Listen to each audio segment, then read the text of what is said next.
Hi, folks. Welcome to this emergency daily dispatch. I'm Julie Roginski here with Michelle Kinney. And Michelle, we are at a moment when everything seems to be accelerating at a rate that is just crazy. I wrote in my Substack this morning that until Charlie Kirk's death, it seemed like things were trending in a very bad direction, but maybe not as quickly as they have been since his death. Since his death, I feel like the predicate has been set to effectively eradicate what is left of our democracy.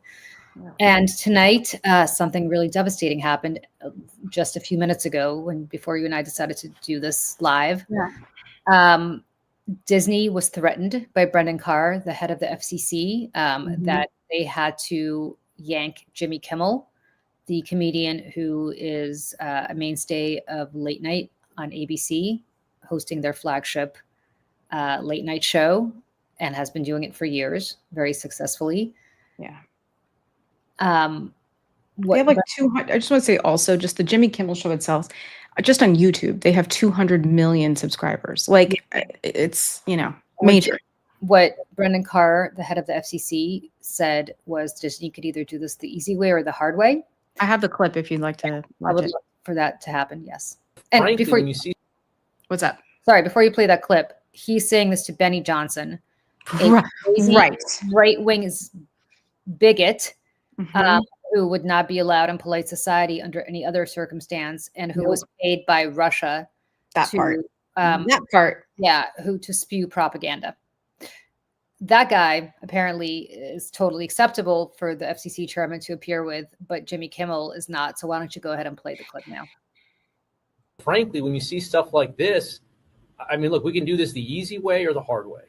These companies can find ways to change conduct, to take action, frankly, on Kimmel, or, there's going to be additional work for the FCC. Again, there's actions that we can take on licensed broadcasters. And frankly, I think that it's really sort of past time that a lot of these licensed broadcasters themselves push back on Comcast and Disney and say, listen, we are going to preempt. We are not going to run Kimmel anymore until you straighten this out, because we licensed broadcaster, are running the possibility of fines or license revocations from the FCC if we continue to run content that ends up being a pattern of news distortion. So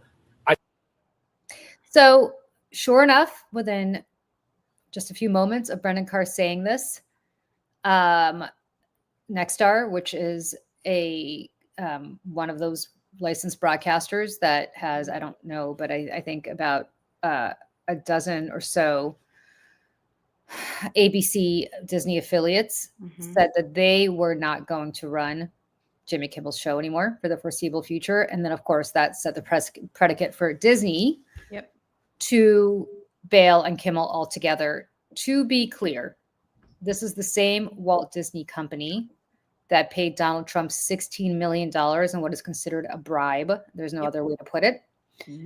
In order to settle a lawsuit that under no normal circumstances would have even seen the light of day. It would have been dismissed by any, it's a joke. And yet, the minute Trump won, Disney settled with him. There is no bottom. No, there's not. And I would like to just read some of this, if you don't mind. It's the Deadline article. I have it over here. Let me see here. Known for his prove me wrong debates. Okay, so this all happened because of something, supposedly. Now, this was gonna, I'm sure, in the works anyways, because Donald Trump hates Jimmy Kimmel. He apparently said something about Kirk's death. It said, mocking Donald Trump over POTUS's take on the NFL and TikTok as well. Kimmel offered his blunt assessment of the aftermath of Kirk's death in his opening monologue on his September 15th show, which was 2 nights ago. We hit some new lows over the weekend. Actually, you know what? I can pull this up. Hold on. Let me do this. We can all see this, right? Yeah, let's do that. It's around the 2-minute mark, I believe. Of course. We all got to watch an ad. This is fun. There we go. So let me go to the 2-minute mark here. Here we go. Grip, stability, Jesus, why do they do precision. this? That's the I essence honestly, of driving. well, I would pay money just to Save not big have on to. furniture packed with innovative features during Ray Flanagan's Fall Smart Living Sale. I don't even know how to make this Personal go away. information. Okay. Trump's buddy will have them instead. At least it's somebody we can trust, though, right? We hit some new lows over the weekend with the MAGA gang desperately trying to characterize this kid who murdered Charlie Kirk as anything other than one of them and doing everything they can to score political points from it. In between the finger pointing, there was grieving. On Friday, the White House flew the flags at half staff, which got some criticism. But on a human level, you can see how hard the president is taking this. My condolences on the loss of your friend Charlie Kirk. May I ask, sir, personally, how are you holding up over the last day and a half, sir? I think very good. And by the way, right there, you see all the trucks. They've just started construction of the new ballroom for the White House, which is something they've been trying to get, as you know, for about 150 years. And it's going to be a beauty. Yes. He's at the fourth stage of grief, construction. There's demolition, construction. This is not how an adult grieves the murder of someone he called a friend. This is how a 4-year-old mourns a goldfish, okay? And it didn't just happen once. When I heard it, I was in the midst of, building a great, for 150 years, they've wanted a ballroom at the White House, right? They don't have a ballroom. They have to use tents on the lawn for President Xi when he comes over. If it rains, it's a wipeout. And so I was with the architects that would design. It's going to be incredible. And they came in, they said, Charlie Kirk is dead. I didn't know what they meant. I said, he was dead. Charlie Kirk was shot. And they thought he was dead because it was so horrific, And I said, dead. And then we installed the most beautiful chandelier. Sconces, you wouldn't believe. There's something wrong with them. There really is. I mean, who thinks like that? And why are we building a $200 million ballroom in the White? Is it possible that he's doing it intentionally so we could be bad about that instead of the Epstein list? By the time he's out of office, the White House will have slot machines and a water slide. Trump is in major change the subject mode. On Friday, he stopped by the always friendly morning crew at Fox. Whenever Trump goes on, the range that IU gives us, like, awesome. You can really customize your experience here. I don't know how to do this. Yeah. Fox and Friends. It's funny because the hosts are so eager for him to be reasonable. They spell it all out for him. They desperately want to avoid having a nod along with anything crazy or contradict him. So they give him the question and their preferred answer too. Is the message to the right, the people that are going to go, I want revenge, not to have revenge? Charlie Kirk would not want revenge. You want revenge at the voter. That's where to go. Okay, good answer, right? Take it to the ballot box. That's reasonable. That's almost presidential. But that's the thing. He can never just stop right there. I can't always say at the ballot box because in some cases, like California, doesn't have ballot boxes. Oh, well, in that case, begin the purge. For the record, we live in California. We do have ballot boxes. We have ballot boxes. We've got mailboxes. We have lunch boxes. We have all kinds of boxes. You should come see them sometime. We'll give you a toolbox. You can live in it. Okay? And then we have this head of the FBI, this character, Kash Patel, who so far has handled this investigation into the murder of Charlie Kirk like a kid who didn't read the book, BSing his way through an oral report. So in 24 hours after, when we were still looking for the guy, I know you posted that we got him. And that ended up not being true. The job of the FBI is not just to manhunt the actual suspect who did the killing or suspects, but it's also to eliminate targets and eliminate subjects who are not involved in the process. And that's what we were doing. Could I have worded it a little better in the heat of the moment? Sure. But do I regret putting it out? Absolutely not. I was telling the world what the FBI was doing as we were doing.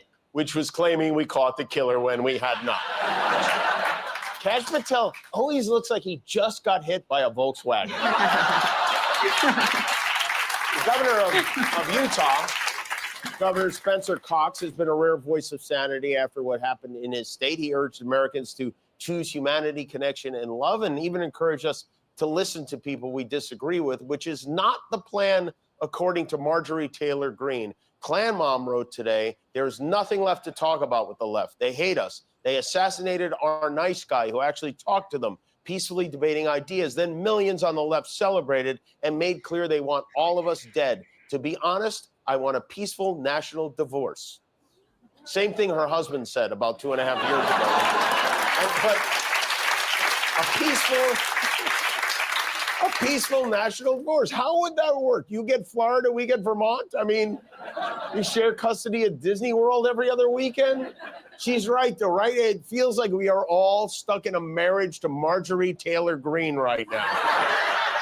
I was at the Emmys last night. Guillermo was at it. We won Best Talk Show at the Emmys.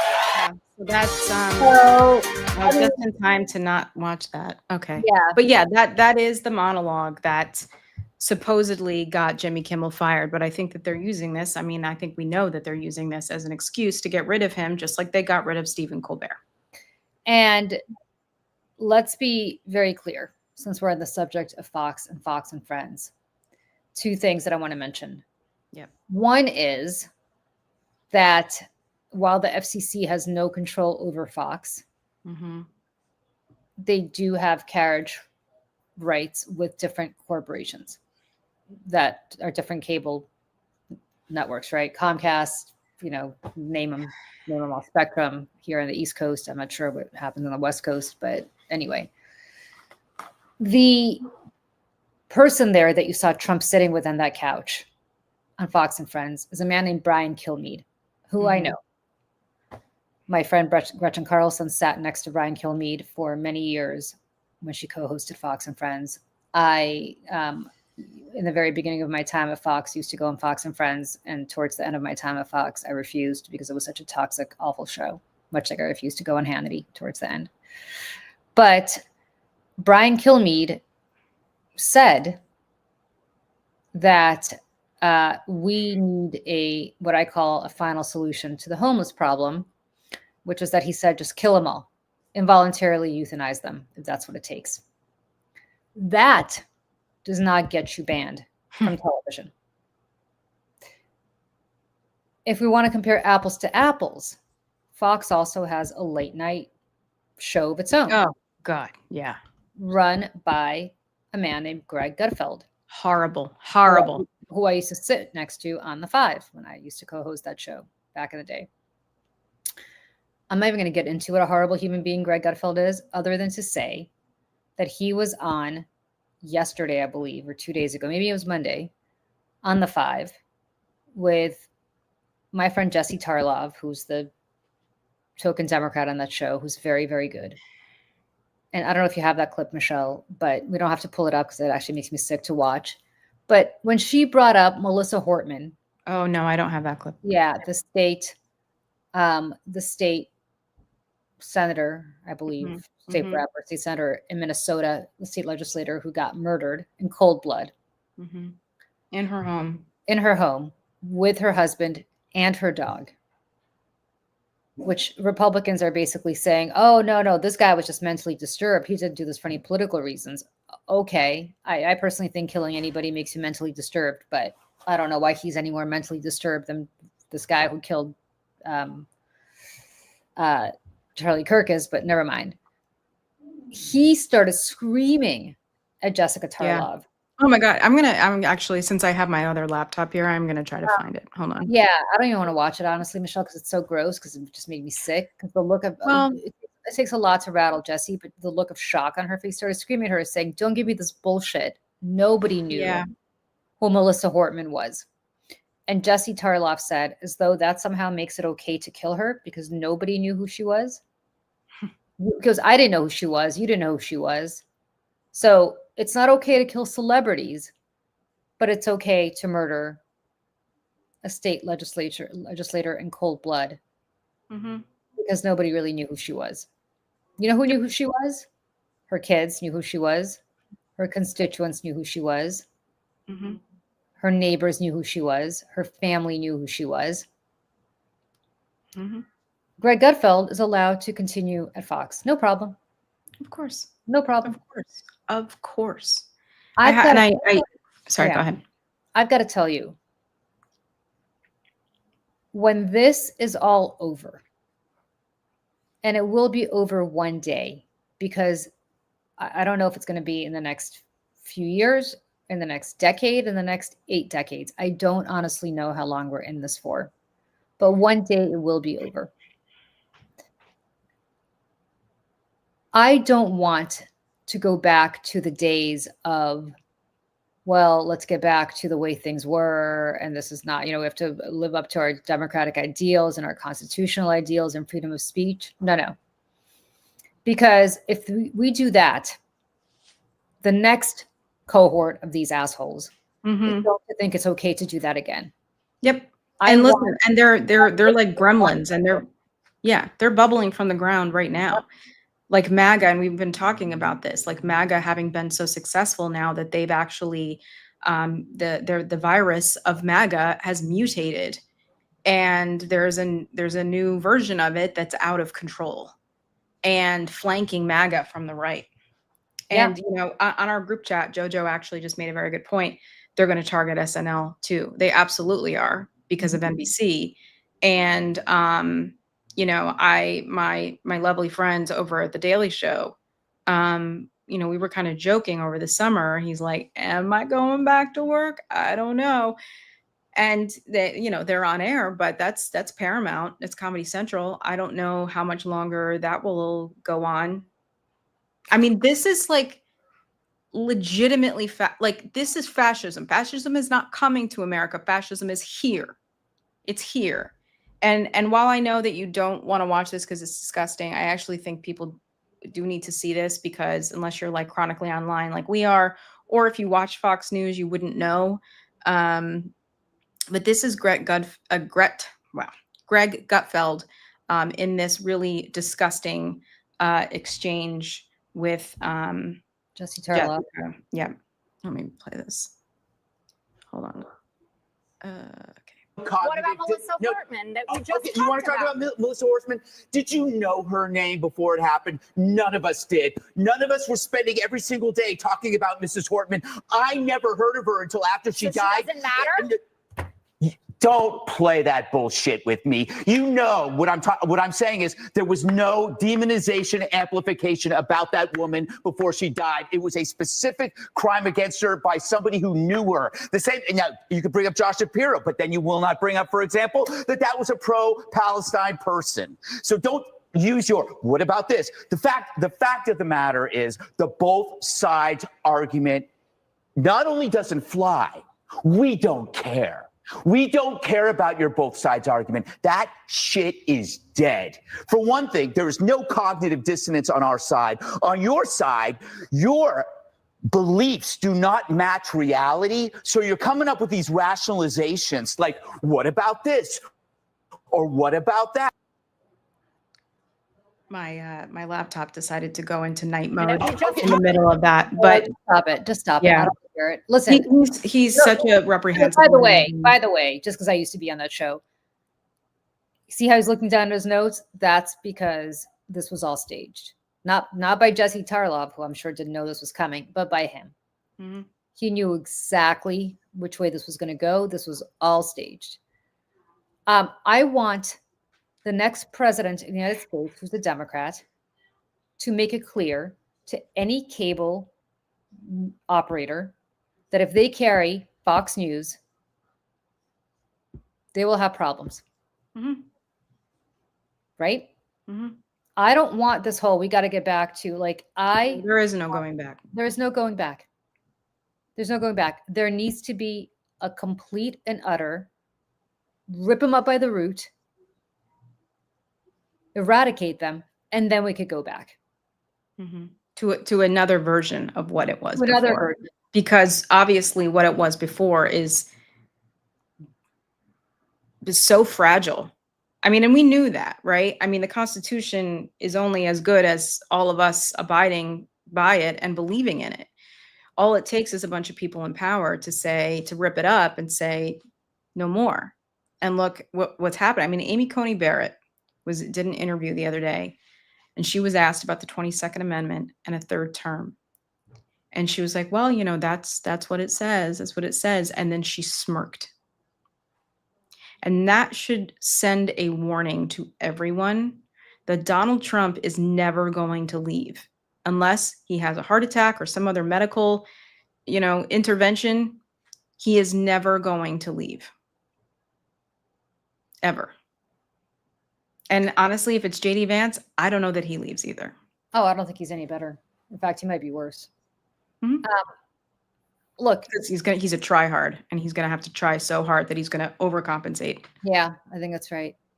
And I think what we're looking at is a nice experiment for 249 years that we had. And that experiment is over. Because when they start coming after the comedians, translation, the people who make fun of you, the court jesters, right, then it's over. It's over. Yeah, and these tough guys, by the way, authoritarians, dictators throughout history, the one thing that they cannot handle is being laughed at. And that's Stephen Miller, that's JD Vance, it's Stephen Miller, it's Mussolini, it's any of these people. They cannot stand being laughed at. And that's why, by any means possible, the work cannot cease. It must continue in other ways, because they will continue to just shut down. And let me tell you what's happening next.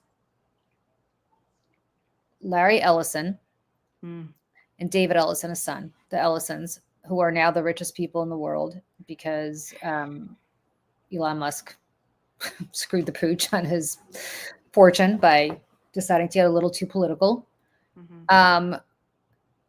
They acquired Paramount, which means that they're now in charge of CBS, which is, you saw Stephen Colbert being offered up on a platter. They are now making a play to acquire Warner Brothers Discovery. Warner Brothers Discovery owns CNN. Like, this is why we have laws against things like monopolies. But again, if you don't have people in places of power or in court or in the executive branch, and he knows it. Yeah. And, what's happening is that they're going to acquire CNN. Scott Jennings, who's already been platformed beyond belief, is going to have his own show. I predict that somebody like Anderson Cooper may or may not stick around. I mean, I wouldn't if I were him. And you will have like the primetime Scott Jennings show. You're going to have other people like him come on, because Warner Brothers Discovery has bigger priorities than CNN, which is like a fraction of their worth. They have priorities with their movie studios and Hollywood businesses that are worth $1 billion. CNNs that's losing money. Can I ask you a question, Julie? Yes. Here's my question is that, these people want to scoop up all these media companies. They want to, monopolize all this stuff. What kind of money are they going to make? They're not. Nobody in the country has any money. It's to not subscribe to anything. And that's the thing that I'm like, I don't understand. Because they think the good times are going to last forever. And they will until they don't, right? Until this always ends in war. I mean, there's never been a dictatorship that has not ended in war. It either begins in war or it ends in war. Ours did not begin at war, so it's going to end in war. Whether that war is within ourselves or if it's with another country coming in, like I don't. It's going to be a foreign country. You need only to go to Spain to see what happened and how the Franco regime came to power. That was a civil war, a very bloody civil war. You need only go to Russia to see how that's ending and how the Soviet Union ended. Also in war, in a boondoggle for 10 years in Afghanistan, broke supporting all of their satellite countries, and so on and so forth. I don't understand how these people think this is going to end well for anybody. Look at the Third Reich. And I keep saying, I'm sorry. I used to say I don't want to make any Hitler analogies to anybody because Hitler was, but listen, you want me to start making some analogies? This is what Hitler did in the first year of his rule, right? The Reichstag fire happens. They immediately take over and eradicate basically all other political parties, which is effectively he has dictatorial powers. It's not like the Reichstag, the parliament there, has any powers left. Right. It's not like Congress has any powers left. Right. Which they completely abdicate. Like, I mean, they just handed it over. I mean, like, the founders of this country thought there'd be a balance of power because I think they thought that the legislative branch would temper the executive and the judiciary would temper them and so on and so forth. No, both the Supreme Court and the legislative branch have just completely given away their power to the president because they live in fear of him. Yeah. And just really quick, the irony of people being in fear of him is so wild to me because you look at him, look at Donald Trump. He is an elderly, overweight, leathery, can barely put two words together, bumbling idiot. But here we are, and people are terrified of him. Terrified. And I'll tell you something else, you guys. They're going to come for Substack eventually because they're going to figure out that's where a lot of the resistance lives. Which is an Australian company, isn't it? I don't know, but if it operates here, I'm sure they'll figure something out. They're going to come for YouTube.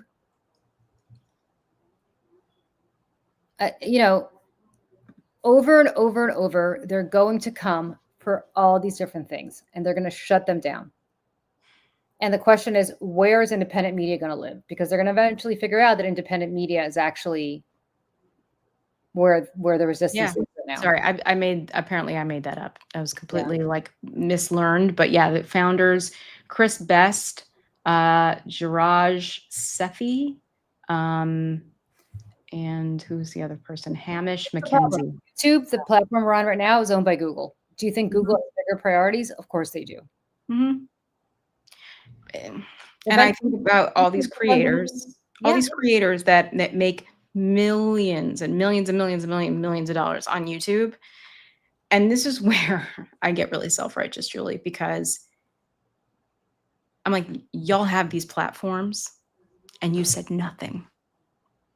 You had all this time and you've had all this power and you stayed silent because you wanted clicks and you wanted money and you wanted to peddle your recipes or whatever stupid stuff, you make money, you make your millions, and nobody wants to step out of line and lose followers and speak up and talk about the dangers that this country is in.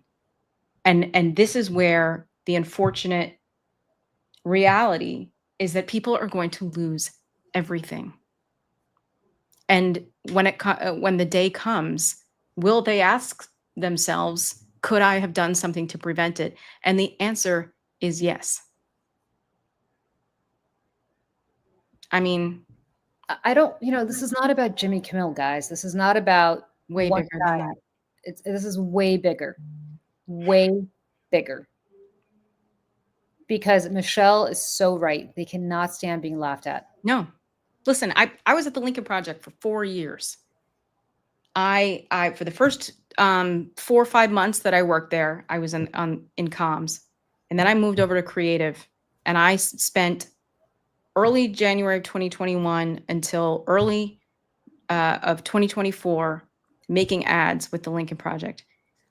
I experienced firsthand what bothers Donald Trump, what gets in his head, and making fun of him and making him feel small, making him feel like someone else is in control and he's lost control. All of these things, he's so easily manipulated. And again, cannot stand to be made fun of. And that's why he's always threatening lawsuits, and he would, go on Truth Social in the middle of the night and call us all a bunch of pedos and whatever. I mean, that happened all the time. And listen, I mean, I learned a lot about the man working there and the content that we made that bothered him, because he more often than not, at least in the first couple of years, responded to a lot of it. I think he got tired of it after a while, but I'm. So these guys are okay with cancel culture, right? Just to These little snowflakes are okay with cancel culture. Mm-hmm. The man who just lectured us 2 days ago about freedom of speech and how we need to protect it, and that's why Charlie Kirk needs to be, sanctified, because he believed in freedom of speech. Is now they're not going after. It's interesting. They're not going after the First Amendment in the sense that they're going to say you can't say something. They're just going to make it impossible for companies that run these media conglomerates to continue to function, if not. And that's how the Supreme Court's going to get around it. Well, nobody's actually telling you that Jimmy Kimmel. I mean, listen, when this is all over, also, these companies, including Disney, need to be sued for offering bribery. I mean, this is extortion. Yes. And I just want to put this up. This is a tweet from Alex Edelman, which if you don't know him, he had a one-man show. He won a Tony. It was on HBO. It was off Broadway forever, called Just for Us, and it's fantastic. He's a comedian. He said, "This is the actual cancel culture everyone claims to hate so much." And he says here, Republicans are free to draw whatever fake-ass equivalents they like. But the fact a comedian can't say something in his monologue without the government coming after him for it, that's censorship I can't find anywhere else in the 21st century. And he's right. Yeah. He's absolutely right. He's absolutely right. Alex Edelman's one of the good ones. Yeah. What about HBO, Stephen? You said owned by Warner Brothers Discovery, about to be owned by the Ellisons. And Apple, Tim Cook. I mean, Tim Cook's so far up his ass, giving like fake ass awards and stuff. Oh, no, my friend. It's even worse than that. Guess who escorted Tiffany Trump into the state dinner? Tim Cook. The thing is, he doesn't have to do this. He does because, he thinks he does because he wants to avoid tariffs.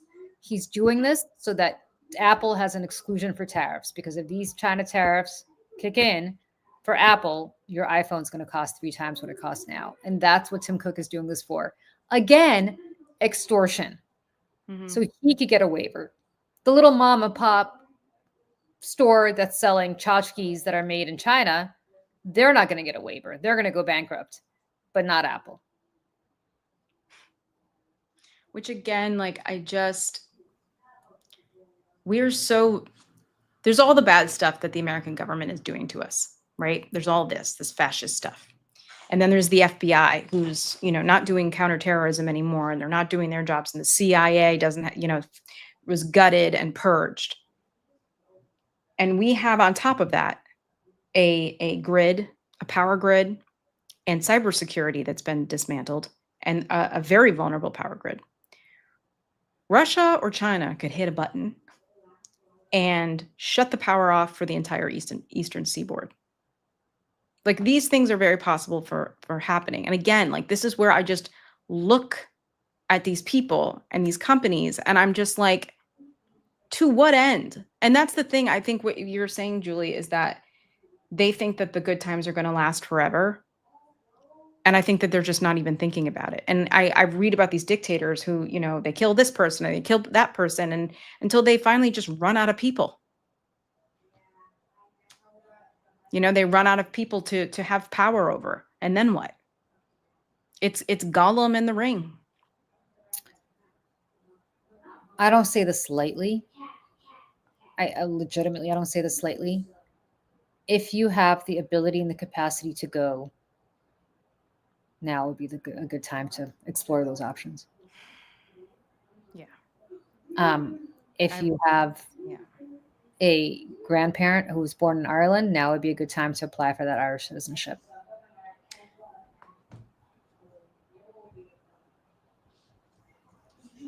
Or some other, whatever other. It's and I say this as somebody, and now I'm about to start crying almost. I did not think I'd have to go through this a second time in my life. I know. the most traumatic thing that could possibly ever happen to somebody, short of, you know, the death of a child or something. I did not think I'd have to go through this again. And I'm telling you right now, I've seen this movie before. I have nowhere to go. It's not like I have a place, you know, I don't have dual citizenship. I mean, who does? Who does? Yeah, well, I mean, that's the thing. I mean, I don't. A lot of people whose ancestors were born in Ireland can get citizenship right now. Yeah, and well, and Italy used to have like a third generation thing that my husband qualified for, and then I think it was in October that the new president of Italy got rid of it. Yeah. And I want to share this because thank you, Brad, in the comments for hold on, what am I doing here? For bringing this to my attention. There is a tweet or Truth Social, whatever. I just want to throw this up here. Yep, here it is. Right above a My Pillow ad. How apropos. Donald Trump just said 7 minutes ago, great news for America.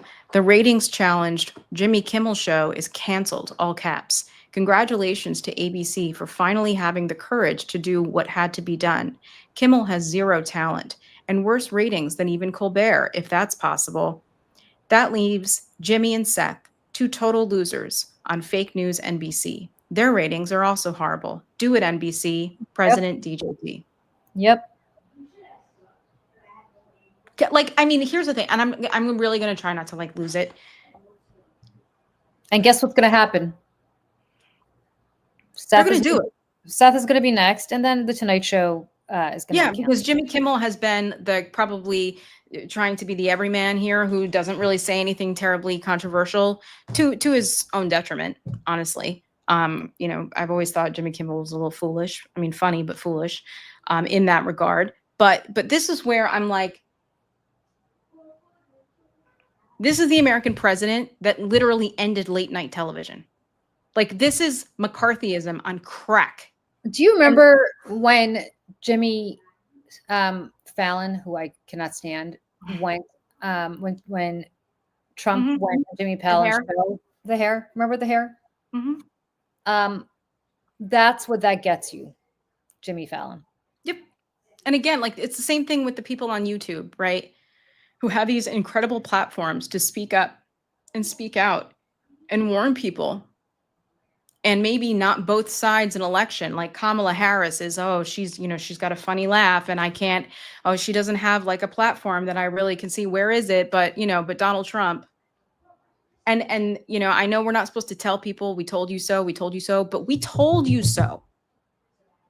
We told you so over and over and over and over again. And these mofos wrote it in a book called Project 2025.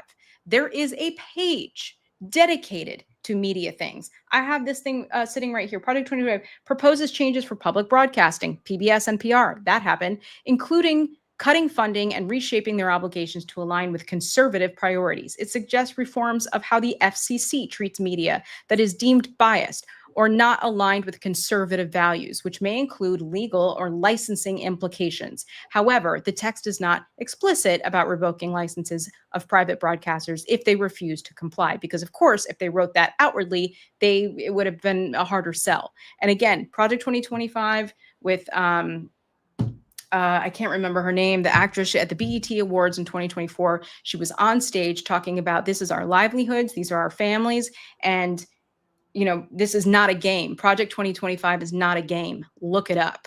And there was like 2 weeks where people were Googling what Project 2025 was. And then they started asking Donald Trump about it. And of course, the media, shitting the bed again, asks him. And he's like, oh, I don't know what that is. I've never heard of it. I don't oh, Kevin Roberts, who's that? He's lying. And nobody follows up and nobody presses him and nobody does anything to bring this to light. Connect the dots for people. Say that he's full of shit. And again, like here, Taraji Henson, yes, the actress who talked about this at the BET Awards. And like, again, it's a Black woman going out to America saying, listen to me. I know what I'm talking about. And it's like, I feel like. And let me tell you something. And if you really want me to crash out, this is what I'm crashing out about. I've been crashing out about it in my columns for the last, I don't know how long, and I'm going to crash out again right now. Where the fuck, sorry, Dad, are our Democratic leaders? Why are they sending the equivalent of thoughts and prayers? Yep. I mean, they're busy putting together, coming up with a strategy on how to handle the government shutdown. And do we shut the government down? Do we work with them? No, like, right. I'm like, what? no. What? The fact that it's even being contemplated is insane. What are you? No. You have no role in governing. Therefore, do not help them govern. No. You have one job and one job only, to go out there in front of this goddamn mic, which I can't, there you go, to work. And you go out there and use your platform to explain what is happening. Yes. Like a normal every single day. Every day. You have no other job. Your job does not exist. What do you think? You're legislating? You're not legislating. No. You're taking up space and you're breathing CO2 into the air of the chamber, because that like literally is the extent of it. And there are members of Congress and there's senators, right? One in particular, I was just thinking because, I saw his tweet last night. I think it was last night saying, talking about the government shutdown and the vote or whatever. And it was like, Donald Trump has said, has not indicated that he's going to work with me. So my vote is no. I'm like, no, the vote should be no anyways. And like, I don't care if you're trying to whip votes to be the minority whip or whatever it is. None of that's going to matter because we're not going to have a government anymore. And it's going to be one party rule. So like, and also like, I want to save my seat. This belongs to me. This is my seat. And Lisa Murkowski hinted today that she was going to run for governor of Alaska. I'm like, of course, because she wants to get the hell out of DC. She probably knows she's going to get primaried from the right. And also she probably thinks Alaska's pretty far from the lower 48 states. And if something goes awry, I'll be in Alaska. Yeah. And I'm so disgusted and I'm so tired and I'm so exhausted. I feel like we're all of us screaming at the top of our lungs to even people in our own families being like, listen to me. This is as bad as it is. It's going to get worse. Please listen to me. And if the time comes that you have to go, and if you can go, I've been telling my friends, if you can go, go. Get out of here. I have two friends who have dual citizenship in Canada, and they were living in California. They picked up and went to Toronto and texted me and said, we left. We took our daughter. She's going to start kindergarten. We're going to go to Toronto because we don't want our daughter to grow up in this violent, toxic environment. And they spent, I don't know, 8-9 years trying to get pregnant, and like they finally have this beautiful little girl, and like they're like, we're not going to lose her in her classroom. We're not going to lose her in some sort of, violent conflict. And I'm certainly not going to raise my daughter in a country that is no longer free. I'd go in a heartbeat if I could. Honestly, that's where I'm at. But it's like, but at the same time, we can't stop fighting. And because they want us to silent and they want us to run away. And that's where I'm like, I teeter back and forth because I'm like, not that I can leave or could leave. It's just, I will just say this to you. Mm-hmm. We are not, based on everything that we've seen in the last week, never mind the last 8 months, going to have any kind of free and fair elections. No. In 2026. Mm-mm. Despite some chance, despite all that, Democrats still get the majority. They will not seat them. They will not seat them. Oh, yeah. The vice president will not swear in Democratic senators, and they just will not be sworn in.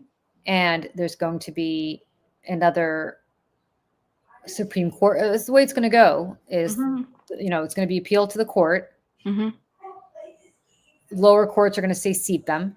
The Supreme Court will say, well, let's just figure out. We're going to take our time deciding. And the leave a vacancy so that there's no functioning in government. This Supreme Court is, I mean, I just can't forget how they wouldn't let Biden get rid of student debt because student loans. It's too controversial. Can't do that. It was overstepping his boundaries as president. Right. But we can incite a violent insurrection, try to overturn, a free and fair election, try to overthrow the government. I mean, the list goes on. Steal documents, hide them in your bathroom. And now, I mean, every day we turn around, it's like, you can't do that. And if I hear one more person saying, well, that's illegal, he can't do that, who's going to stop him? There's literally no one there to stop him. And the thing about the Supreme Court, it's not even like they're compromised. They're in on it. And again, they're going to be the ones at the end of the day being very, very confused and surprised when they're part of that outer circle that is cast aside by Donald Trump. Because it happens every time there's like some sort of rise to dictatorship or authoritarianism. This always happens. Always. People don't think it's going to be them, and then it is. Yeah. Jay Anderson, he says Senator Sheldon Whitehouse wrote a book about corporate capture of the court, warning people. I don't need him to write a book. I don't need him to write a book. Yeah. I need him to go out into the streets of Rhode Island on a daily basis and tell his constituents what is happening. Yeah. This is where I'm like, don't even go to Washington to vote on what? It doesn't matter if you vote or not. You're going to lose anyways. Just go have every day. Go have town halls every day. Go have town halls every single day. And if you don't feel like you need to have them in your state because Rhode Island's pretty much where it needs to be, go somewhere else. Go to Atlanta. Go to Dallas. Yeah. Go to Hawaii. Seriously, what are you even doing? Go and talk to people in swing states and Republican states about what is happening. And I feel like they were doing that for like a second and then everybody stopped. Yeah, they don't do town halls anymore. Because I think after after Charlie Kirk, they're all terrified. Everyone's afraid to say anything at all. And, and for anybody who's here watching for the first time, or you didn't watch us today on Over It, we talked about, we can all be in agreement, I would hope, as human beings, that killing anybody is abhorrent. It's ugly. It's disgusting. It's monstrous. And it never should happen to anyone. I don't care who you are. But we can hold two thoughts at once and hold two feelings at once, that I will not be gaslit into being told that this is a person who wasn't racist and wasn't misogynistic and wasn't, and so, we put together a video, like a 6.5 minute video of just him talking. And listen, I know people are all up in our comments and Tara's and calling us the C word and everything else. And listen, I'm sure it's going to get worse. But I'm like, why are you yelling at me? I didn't say anything. We literally added no supers, no text, no anything. It's just him.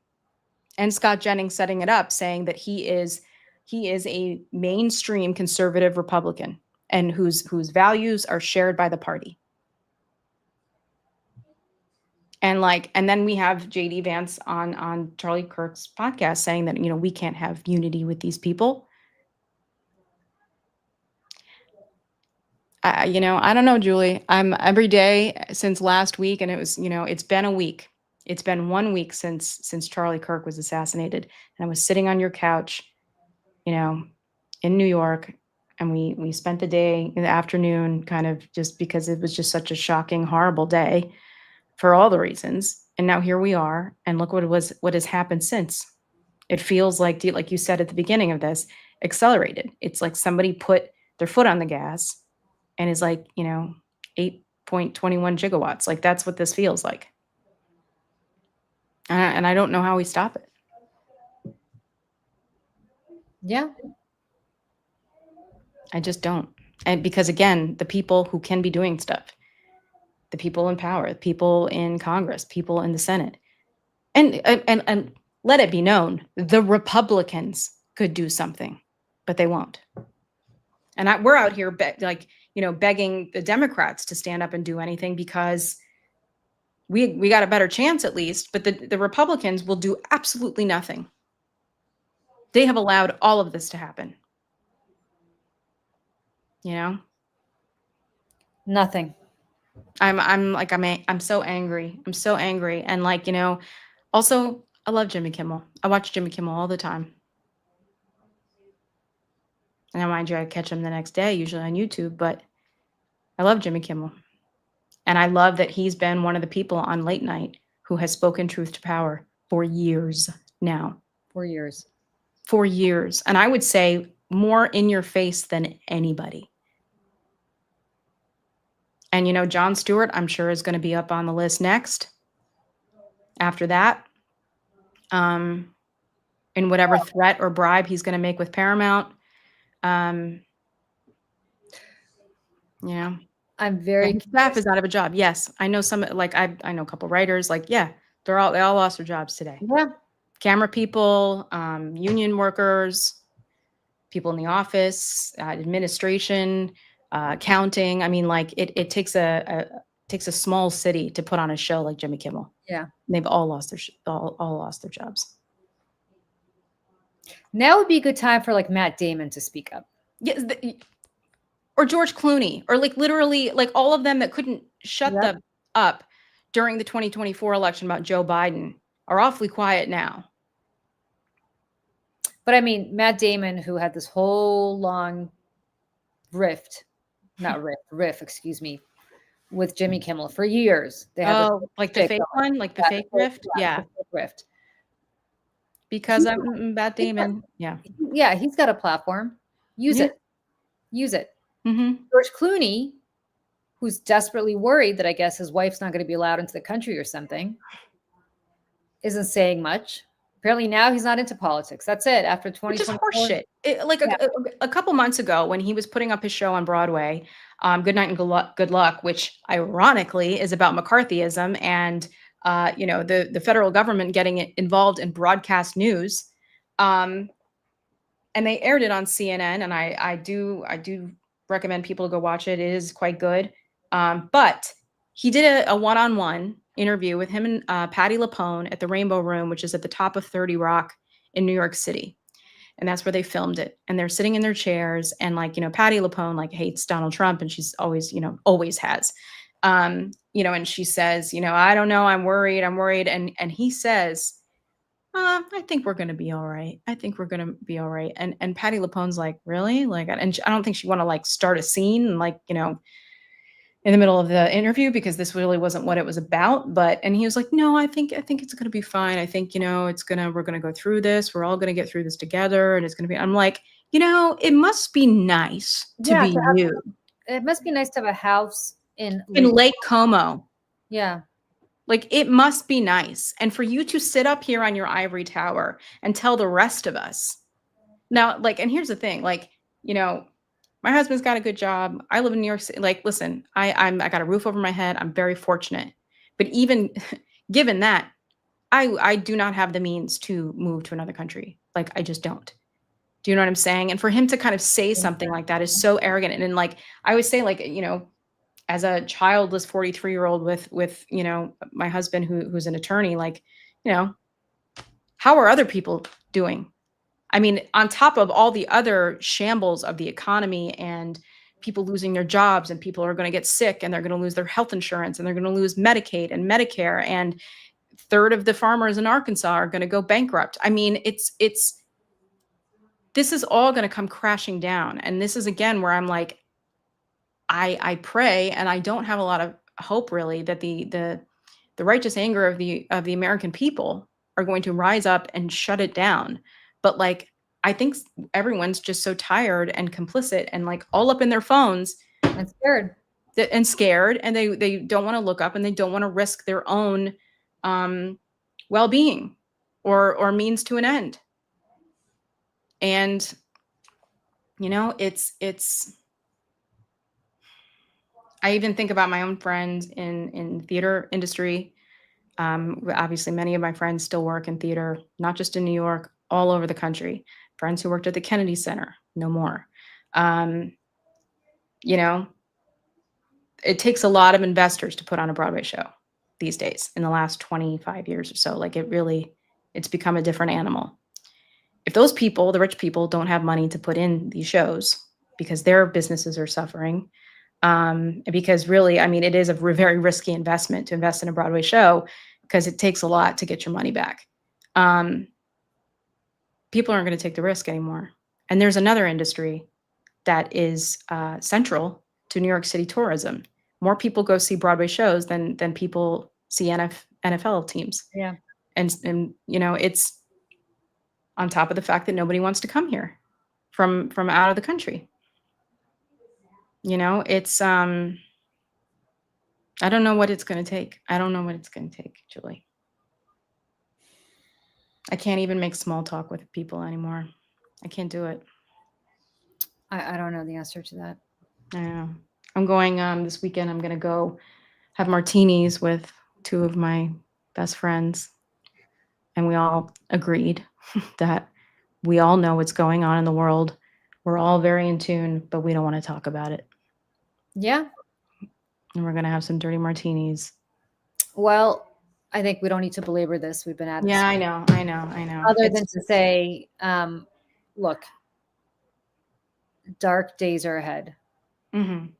And I don't want to sugarcoat what is happening because what happened today is awfully dark. Mm-hmm.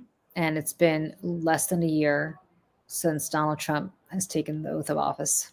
Mm-hmm. But this time they were prepared. Mm-hmm.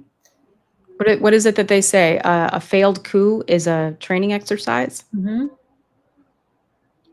Here we are. And I just want these. Yes, of course he's going to be. Of course. He's such a douche. Of course. He's such a dickhead. I can't. That's like, of course, if he's on tonight, it's the first thing he's going to be doing. I'm putting a marker down that I want justice when this is all over. Mm-hmm. I want justice. Mm-hmm. I want Disney to face justice. Mm-hmm. I want Nexstar to face justice. All of these companies, Paramount, all of these companies, Apple, all of them, mm-hmm. Who are bribing their way into a dictatorship. You know, it's funny you say the thing about justice. There's a documentary that I recommend everybody watch. It's called Against All Enemies. And it's about the aftermath of January 6th and law enforcement and military, like getting involved in extremism, Proud Boys, Oath Keepers, right? And there's a gentleman who is formerly, I think, military, and he's part of this kind of like, he calls himself, he's like, I'm like a Nazi hunter. Like, and he's like, because I don't want to, like, it's not that I want to go crush these people or anything. He's like, I want justice. He goes, I want justice. Yeah. I want people to face justice. Yeah. So Brad, has Tara commented yet? She was on any of this. I don't know. She was on Michael Cohen's Substack about an hour and a half ago. So you can go take a look at that. And I know there's a video probably. So yeah, but you know, we'll probably be back tomorrow. There'll be something. And if not, you know, Tara and I do our show at 7:30. We have a special guest coming on to talk about, again, how to push the Democrats out of our way so that we can win elections, if God forbid we have them. And then Julie, you have Olga Latman and I are going to be on at 11 tomorrow. On Substack, right? Substack to talk about the Pax Americana, for a Pax Americana show. Mm-hmm. You know, I think maybe I haven't spoken to her about this, but we spent a lot of time maligning what is happening in Russia right now. Yeah. And I think maybe it's time we look a little bit inward, just to show the parallels of what's happening. It's so real. It's so real. And I urge people. There's a docuseries on BBC America, and I'm probably going to put it in the newsletter for Seneca Project next week. It's the rise and fall, I think, or the rise and the fall of the Third Reich. And it's a pretty comprehensive story arc to how it began, how it went through, and how it ended. Oh, I mean, you should read the book. The chilling. Will Shire book, Rise and Fall Yeah. of the Third Reich, is a great, great book. It's Mhm. old, but it's good, and it makes sense. Mhm. And you'll see the parallels. Yeah. One question before we go, Julie. Do you think it's worth it to bang down, not literally, obviously, bang down Kathy Hochul's door and be like, how are you going to protect the people of New York?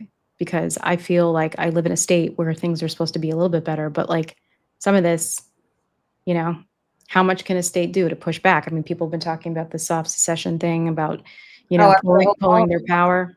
I wrote a whole column on soft secession. You did? Listen, Okay. oh yes, it's on Substack. Go to my Substack, Google soft secession, Google search for soft secession. Literally, it is called soft secession. There are many things that the states can do. They're not doing them, but there are many things. What? Sorry. Are you kidding me? No. Get out. Hold on.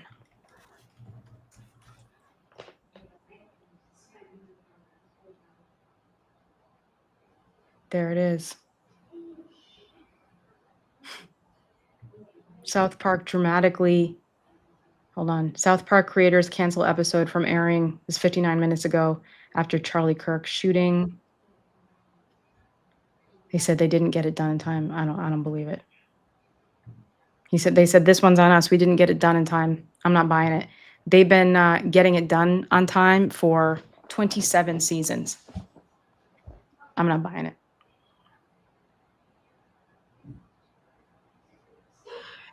Never thought I'd see the day. I honestly didn't. So on that note, I might go have a stiff drink, Julie. Stiff drink and some Chinese food. I'm going to go try to work on my husband about maybe convincing him that maybe time to go.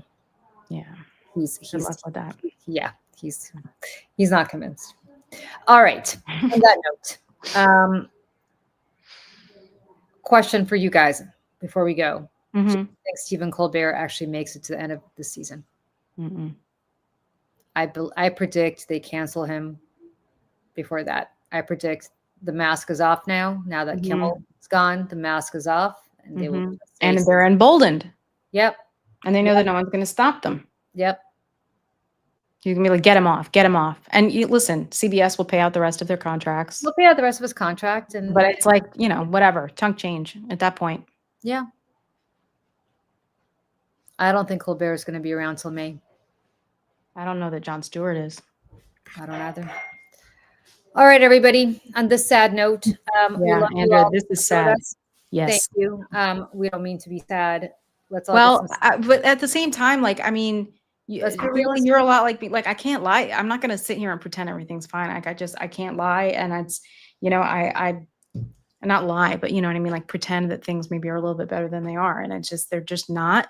And you know, the thing my therapist told me today is she was like, you know, we can't. There's a lot we have no control over, but what we do have control over is the people we surround ourselves with, the people that we spend our time with, seeking out means of joyfulness in and of itself is resistance, and buying books and going to see live music and theater and art and go see a movie, and you know, all of these things, continue to support those things and take one day at a time.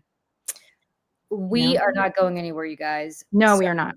We will continue to talk to you, talk with you, tell you the truth, and not pull any punches. And if they decide they're going to throw us off of YouTube, we'll find some other platform. And if They might shut down Seneca Project by next week. Who knows? There's no other platform, we'll do it from our phones, and you guys can all join in on FaceTime together. But we're Look who's here. Frederick, hello. Hey, Frederick. But we're going to continue to do this until our last breath. So I don't want anybody here to think that that's not the case. And I'll do this over like radio towers if I have to. Yeah, I'm and serious. yeah, Find another way. And that's the good news. The good news is we don't work for anybody, just ourselves. So nobody can fire us. That's right. And if they shut down our platforms, whether it's Substack or YouTube or whatever it is, we'll find a new one. Mm-hmm. So for that, we are grateful to all of you for sticking with us. Yeah, thank you. Do not Everyone. be afraid. There are more of us than there are of them. Good advice. Do not Good be advice. afraid. And we love Frederick Pogue. We know you too, Frederick. Thank you. Yeah. All right, you guys, spread the word. Mayday, the distress signal is out. Oh yeah. Hello, Mayday, Mayday. And distress yeah. signal is out. We are going to hard launch the Mayday Network Next soon. month. Yeah. Next month, but we are grateful to all of you for participating in our soft launch. And yes, we are Spartacus. Not to sound like Cory Booker, but we are Spartacus. And tell your friends. Tell your friends. Yeah, please do. And I like, again, there's only so many hours in a day to manage our socials account. So really, YouTube is the place to sign up, like, and subscribe, and you'll be the first to know, when we're going to do these. So yeah. Okay. Thanks, all right, everyone. Take care. Bye. Have a drink on me. Bye. Bye.